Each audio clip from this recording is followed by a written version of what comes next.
Behind closed doors, the Freemasons were free to indulge in the secret rites and rituals handed down to them by their ancestors, and these became the basis of their levels of membership, called degrees.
Politicians funded by the Masons promoted the Masonic ideology.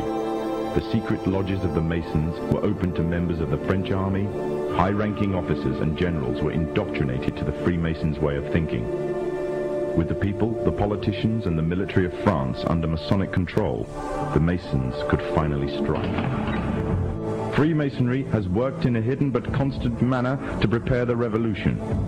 We are then in complete agreement that Freemasonry was the only author of the revolution, and the applause which I receive from the left, and to which I am little accustomed, proves, gentlemen, that you acknowledge with me that it was Masonry which made the French Revolution.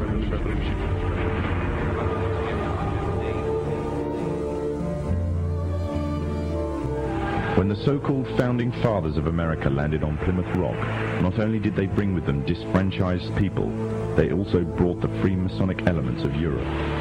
The injustices which the fathers of America were escaping from in Europe was also to be found in the new land, in the form of a tyrannical British regime. In order to gain complete dominance of the new state, the Masons used the same methods to gain control of France. Although the British monarchy was run by the Masons, the American War of Independence was a necessary action, and the people involved in the war were expendable for the Masons to fulfill their dream. Emotions of the people were manipulated into anger, and just like France, anger turned into war. This time, however, previous mistakes would not be repeated. The near defeat the Masons faced against Napoleon and his army in Europe taught the Masons a lesson.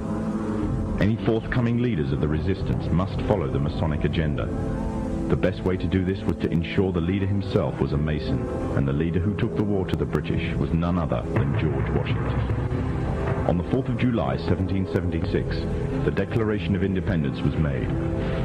On the 17th of October 1781, the British were finally defeated and surrendered the colonies to the Americans, and the world's first Masonic state was born, a nation that would represent Masonry in every way. A sign of the Masonic presence in America is plainly visible on the dollar bill, which carries a picture of George Washington, the first Freemasonic president in the world, and a picture of the Freemasonic symbol of the so-called all-seeing one eye.